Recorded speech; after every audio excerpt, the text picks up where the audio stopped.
All right, let's dive into one of the most brilliant, most calculated power plays in all of history. We're talking about a man named Deioces, who figured out how to become the king of a nation that had just overthrown its monarchy and hated the very idea of ever having another one. I mean, that's the central puzzle, right?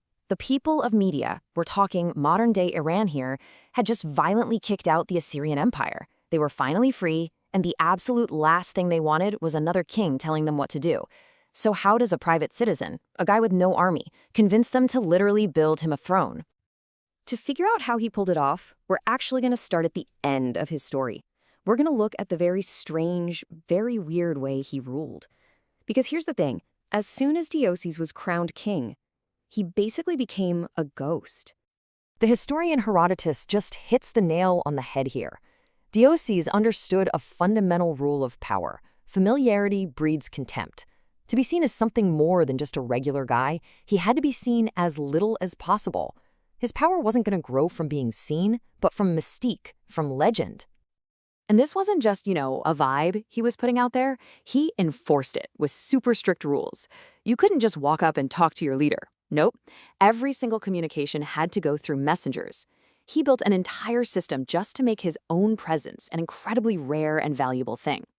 But that begs the question, how on earth did he get the power to do any of this in the first place? To see how this all kicked off, we gotta rewind the tape, way back. Before the palace, before the mystique, Media was a land that was just drowning in total chaos.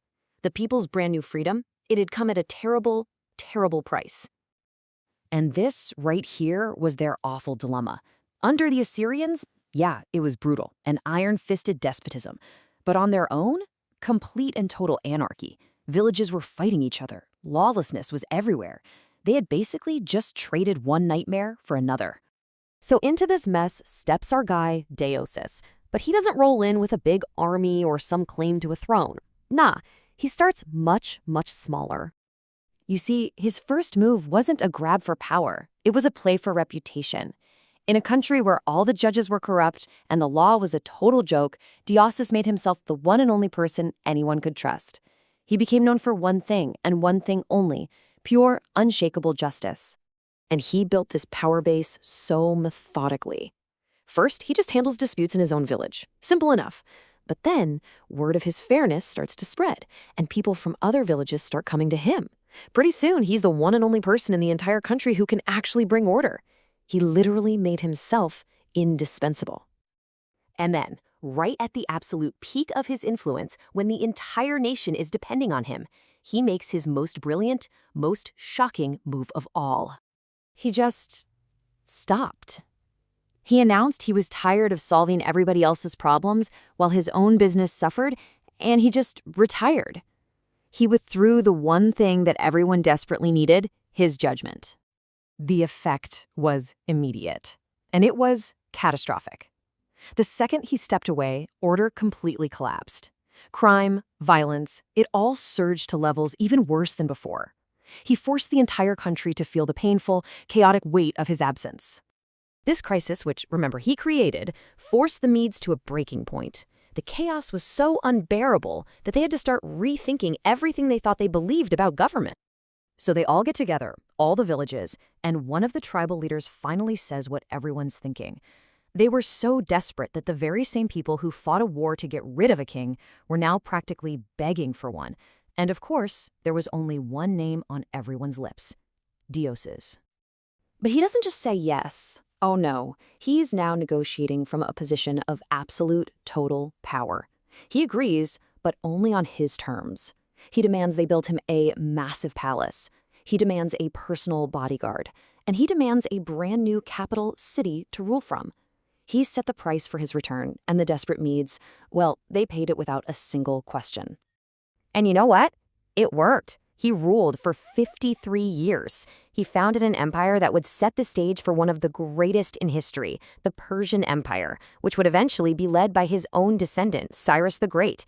His strategy didn't just win him a crown, it built a dynasty.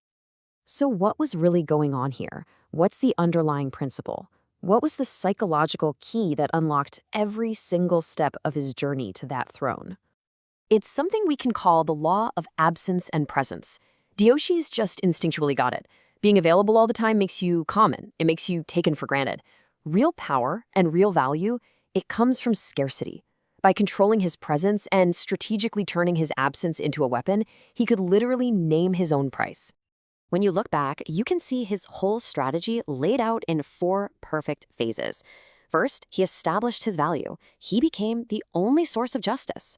Second, he manufactured demand by taking that value away and creating a crisis.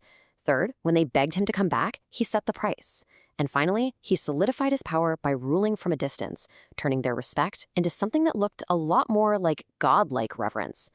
It's an ancient story, but this principle is absolutely everywhere. Think about it, from limited edition sneakers to famous artists who rarely go on tour, even to the power dynamics in our own lives. The law that Deioces mastered over 2,500 years ago is still quietly shaping our world. And once you see it, you start to see it everywhere.